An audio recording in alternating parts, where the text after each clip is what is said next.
Muhasabah itu apa sih? Muhasabah itu introspeksi, merenungkan diri, melihat kepada catatan dosa dan catatan maksiat yang telah kita kerjakan dan kita lakukan. Itulah muhasabah. Ya. Makanya sesungguhnya barang siapa di antara hamba ketika dia menyisir jalan di dalam kehidupannya, tetapi dia tidak pernah memperhatikan dirinya, lalu merenungi dirinya, lalu mengukur dosa dan kemaksiatan yang dia telah kerjakan, maka sesungguhnya orang yang tidak pernah mengintrospeksi dirinya menjadikan hatinya itu menjadi hati yang keras. Karena sesungguhnya setan itu senantiasa menjadikan kita lupa kepada kemaksiatan dan dosa yang telah kita kerjakan. Kalau orang sudah dilupakan oleh setan terhadap dosa dan kemaksiatan yang dia telah kerjakan, maka itu yang akan menjadikan dia nyaman dengan perbuatan yang salah yang dia kerjakan. Hatinya menjadi keras ketika dia tidak pernah bermuhasabah. Ibu, berapa banyak kepala rumah tangga yang tidak tahu rumahnya rusak disebabkan karena dia tidak pernah memperhatikan rumahnya ketika dia terlalu sibuk di luar rumah. Karena sesungguhnya dia tidak tahu kalau rumahnya itu banyak rayap, kalau rumahnya pada bocor, kalau rumahnya itu banyak rusak. Kenapa? Karena sesungguhnya dia tidak pernah memperhatikan rumahnya dengan baik-baik. Pagi dia sudah keluar dari rumah, malam baru pulang dari kantornya, tidur. Apa yang terjadi? Bisa jadi bangunan rumah yang dia miliki itu betul-betul akan bertambah rusak dan bertambah rusak disebabkan dia tidak pernah memperhatikan di dalam rumahnya ketika atapnya bocor dan ketika kayu-kayu rumahnya itu digerogoti oleh rayap. Ibu, banyak di antara kita yang apabila tidak pernah cek lab, maka sesungguhnya kita tidak pernah tahu ternyata kita ini membawa bakat penyakit apa, karena kita tidak pernah mendiagnosa diri kita ke laboratorium. Itu contoh yang paling gampang untuk menggambarkan sesungguhnya orang yang lalai di dalam bermuhasabah, maka sesungguhnya sama dengan orang yang memiliki rumah, tetapi karena dia tidak pernah perhatikan rumahnya itu bocor dan rumahnya itu digerogoti dengan rayap, maka dia tidak paham, disebabkan dia tidak pernah memperhatikan isi di dalam rumahnya. Sama pula dengan diri kita, kalau kita tidak pernah ngecek ke lab, kita tidak pernah tahu bakat-bakat penyakit yang kemudian ada di dalam tubuh kita. Kalau kita tidak pernah melihat ke dalam tubuh kita. Sama pula, orang yang akhirnya jatuh dalam perbuatan hati yang keras, itu adalah disebabkan salah satunya ketika mereka lalai untuk melakukan muhasabah, merenungkan tentang dirinya, melihat lembaran kehidupannya, melihat catatan dosa dan maksiat yang telah dia kerjakan. Kalau kita tidak pernah bermuhasabah kepada diri kita, tidak pernah melihat catatan bagaimana kehidupan kita, sesungguhnya orang yang jarang bermuhasabah adalah orang yang berpotensi besar untuk menjadikan hatinya menjadi hati yang keras. Makanya rata-rata orang yang beriman, lahir keimanan dan ketakwaan itu salah satunya adalah karena muhasabah. Mari kita lihat salah satu salafus salih. Ketika ada seseorang salafus salih yang menginjak umur 60 tahun. Apa yang dia ketahui, apa yang dia kerjakan ketika dia itu tahu bahwasanya dia telah berumur 60 tahun. Dia kemudian merenung muhasabah. Dia lalu berkata, saya ini 60 tahun. Berapa banyak dosa yang telah saya kerjakan selama 60 tahun. Jadi salaf itu setelah mengetahui bahwasanya dia berumur 60 tahun, dia bermuhasabah, dia ingin tahu besarnya dosa dan kemaksiatan yang dia telah kerjakan itu sebanyak apa. Maka dia kemudian membuat baju yang besar, lalu kemudian baju itu dibuatkan kantong sebelah kanan dan kantong sebelah kiri. Sebelum subuh dia kumpulkan kerikil yang banyak. Lalu kemudian dia berkata kepada jiwanya dan kepada hatinya, hari ini aku akan bermuhasabah untuk menimbang dan untuk mengukur dosa dan kebaikan yang aku kerjakan. Lalu kemudian dia berkata kembali, setiap aku melakukan kebaikan, aku masukkan kerikil ini ke kantong sebelah kanan. Tetapi apabila aku melakukan dosa dan kemaksiatan, maka aku akan masukkan kerikil ini ke sebelah kantong kirinya. Maka dia kumpulkan itu kerikil yang banyak di penghujung hari. Maka kemudian ketika fajar dia sholat, kemudian dia melakukan banyak aktivitas. Setiap dia melakukan kebaikan, dia masukkan kerikil ke kantong sebelah kanan, dan ketika melakukan dosa dan kemaksiatan dia melihat kepada kantong sebelah kiri, dan dia jujur. jujur dia. Kalau mungkin ibu-ibu mungkin sedikit-dikit ini baik nih, sukan kanan. Kalau beliau betul-betul jujur dan dia tidak perhatikan kantong itu, dia betul-betul sibukkan dengan kegiatan yang biasa dia kerjakan setiap waktunya. Sampai kemudian akhirnya ketika malam sudah berganti, ketika hari sudah berganti malam, ketika dia akan istirahat, maka dia berkata kepada jiwanya dan hatinya, saatnya untuk menimbang berapa banyak kerikil yang aku kumpulkan di dalam kantong sebelah kanan dan berapa banyak kerikil yang aku kumpulkan di kantong sebelah kiri. Ternyata Masya Allah dia kaget ketika dia mengeluarkan kerikilnya yang dari sebelah kanan hanyalah beberapa kerikil. Lalu kemudian ketika dia mengambil kerikil di sebelah kantong kirinya, dia mendapati kerikil yang begitu banyak dan itu mengagetkan. Karena kemudian dia berkata, kalaulah satu hari aku akan mempertanggungjawabkan kerikil dosaku sebanyak ini, bagaimana dengan kerikil dosa dan kemaksiatan yang aku lakukan selama 60 tahun? Apa yang terjadi kepada beliau? Sesak nafasnya, lalu kemudian akhirnya beliau pingsan. Diterangkan dalam satu riwayat pingsannya beliau hingga 3 hari. Sahabat-sahabatnya menjenguk dia untuk kemudian mencoba untuk menyadarkan beliau dari siumannya, tetapi tidak kunjung beliau siuman. Dan ketika datang sakaratul maut kepada beliau di dalam sakitnya itu, tiba-tiba Allah memperlihatkan karomah. Karomah yang Allah perlihatkan adalah ada satu suara yang tidak pernah diketahui siapa yang membacanya. Sebuah ayat yang didengarkan oleh semua orang yang hadir ketika menyaksikan tabi'in tersebut menghadapi kematiannya. Ayat itu berkata, ya ayyatuhan nafsul mutmainnah irji'i ila rabbiki radiyatan mardiyah. Wahai jiwa yang tenang, kembalilah kamu kepada Rabbmu dalam keadaan ridha dan kamu diridhai oleh Allah. Kemudian para sahabat itu mengetahui dia telah meninggal dunia setelah ayat itu dibacakan tanpa mereka tahu siapa yang membacakan ayat itu kepadanya. Masya Allah. Disinilah para ulama sampai kemudian menerangkan, Masya Allah, orang yang muhasabah itulah yang melembutkan hati. Karena apa? Sekering apapun tanah hati kita, segersang apapun tanah hati kita, tetapi apabila kita tertetes dengan air yang bernama muhasabah, maka sesungguhnya kerasnya hati kita akan menjadi lembut ketika kita banyak muhasabah di hadapan Allah. Inilah yang menjadikan kehidupan orang yang beriman diperintahkan oleh Allah untuk senantiasa bermuhasabah. Mari kita buka di dalam surat Al-Hasyr. Allah berfirman di dalam surat Al-Hasyr ayat yang ke-18. Perhatikan di dalam ayat ini, ayat yang ke-18 di dalam surat Al-Hasyr. Allah berfirman, ya ayyuhalladzina amanu taqullaha wal tandur nafsum ma qaddamat lighad wattaqullaha innallaha khabirum bima ta'malun.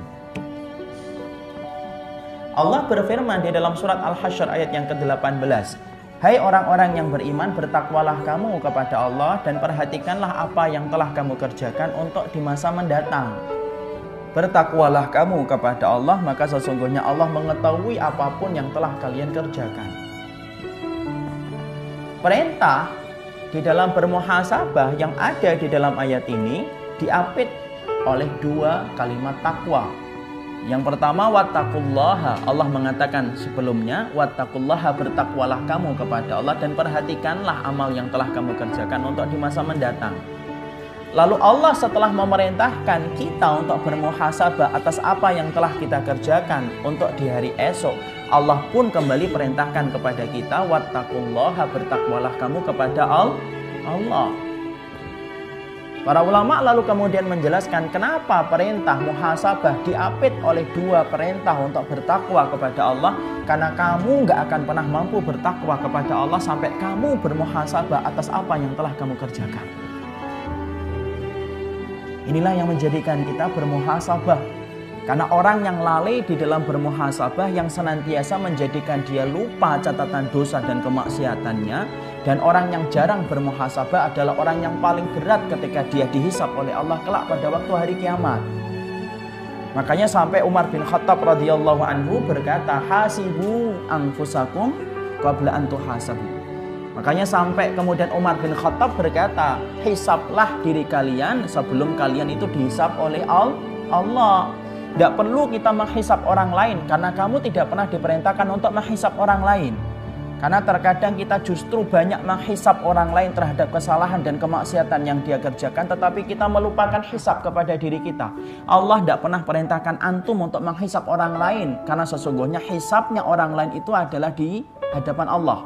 Tetapi Allah perintahkan bagi kita untuk menghisap diri kita, karena sesungguhnya orang yang banyak menghisap apa yang dia kerjakan di dunia, menjadikan dia ringan hisapnya kelak pada waktu hari kiamat. Di Masya Allah, menghisap diri akan menjadikan dia cepat bertaubat. Menghisap diri akan melembutkan hatinya. Menghisap diri akan menjadikan hatinya akan lembut ketika dia banyak bermuhasabah kepada hatinya. Di Masya Allah, dihisap diri kita. Dihisap bagaimana ibu bersama suami, apa kesalahan-kesalahan yang telah dikerjakan. Kalau ibu menghisap kesalahan itu, ringan untuk meminta maaf supaya ibu mendapatkan keridhaan dari sang suami. Hisap diri kita ketika bersama dengan anak-anak kita, apa yang nampak ketika dulu kita tidak bersabar mendidiknya. Hisap ketika dulu kita mengajari anak kita salah, ketika kita belum datang kepada kita ilmu. Hisap, dengan itu kemudian kita beristighfar, ya Allah ampuni kami ketika dulu mendidik anak-anak kami, belum datang kepada kami ilmu, dan ternyata ilmu itu adalah ilmu yang salah. Orang yang bermuhasabah dimudahkan oleh Allah untuk memiliki hati yang lembut. Dan orang yang lalai di dalam bermuhasabah menjadikan hatinya menjadi hati yang keras. Kerasnya hati melebihi kerasnya batu.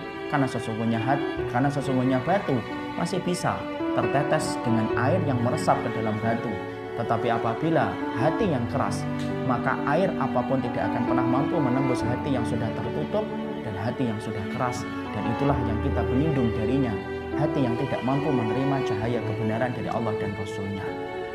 Ya Masya Allah, bermuhasabahlah, karena muhasabah itu sebab keberuntungan. Ada sebuah kisah nyata di daerah Syam, di daerah Suriah. Saya dapatkan dari ikhwan-ikhwan di Suriah secara langsung. Di antara mereka pernah cerita kepada kita ketika mereka ada di rumah sakit. Dia cerita tentang seorang pemuda yang belia, umurnya belum menginjak 25 tahun, tetapi meninggal dalam peperangan, di dalam keadaan yang baik, dalam keadaan senyum wajahnya, sampai membuat orang-orang yang ditinggalkan olehnya terkagum-kagum ketika melihat bagaimana kematian indah yang menimpa kepada pemuda itu. Ketika pemuda ini akan dikuburkan, maka setiap orang yang meninggal dalam peperangan, dia tidak boleh dilepaskan bajunya. Karena sesungguhnya orang yang meninggal di dalam peperangan, dia tidak dikafani, dia tidak pula dimandikan, tetapi dia akan membawa pakaian itu menjadi saksi di hadapan Allah ketika dia dibangkitkan oleh Allah. Makanya darahnya tidak boleh dibasuh dengan air.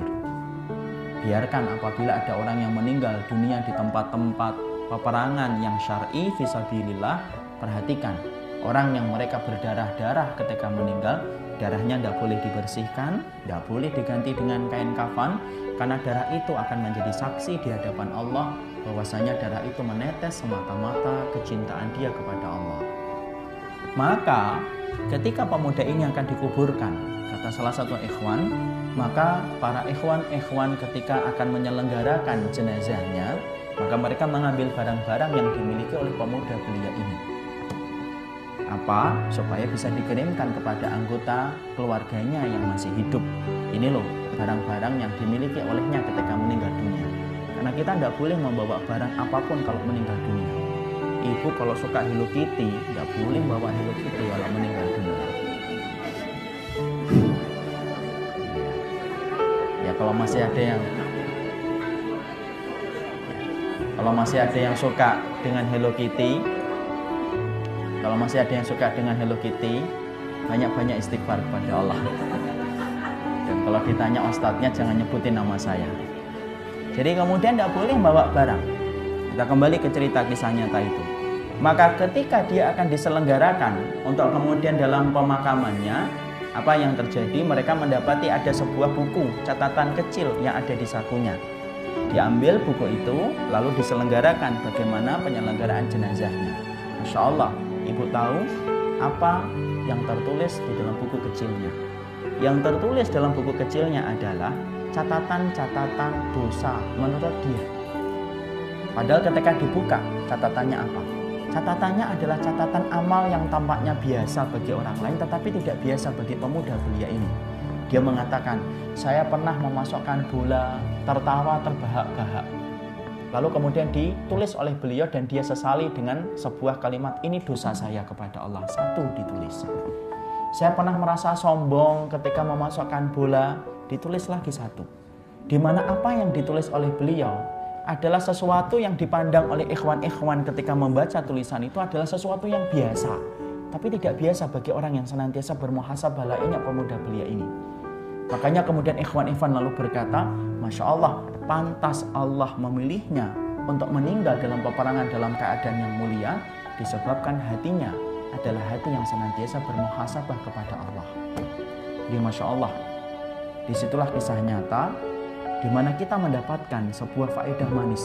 Orang yang bermuhasabah, dia akan mudah untuk beristighfar dan bertaubat.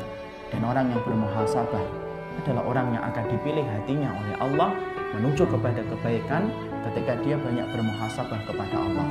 Tidak akan pernah datang ketakwaan kita kepada Allah sampai kita bermuhasabah.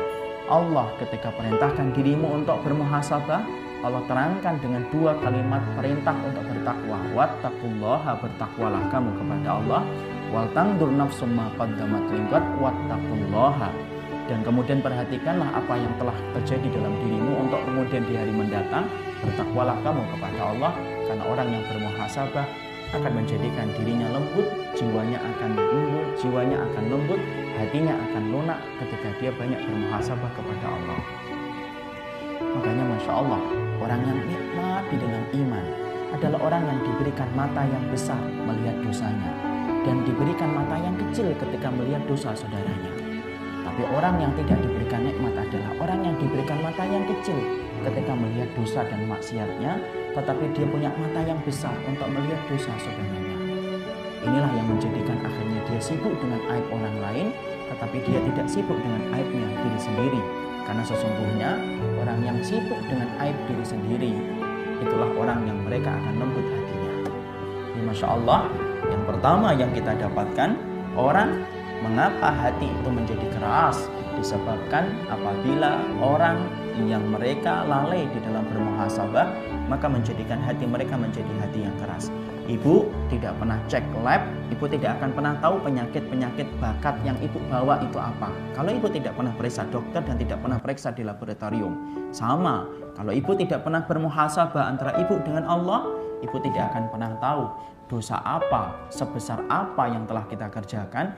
Dan akhirnya ketika kita tidak menyadari catatan dosa kita yang menggunung, itu yang menjadikan kita keras hatinya ketika kita tidak bermuhasabah.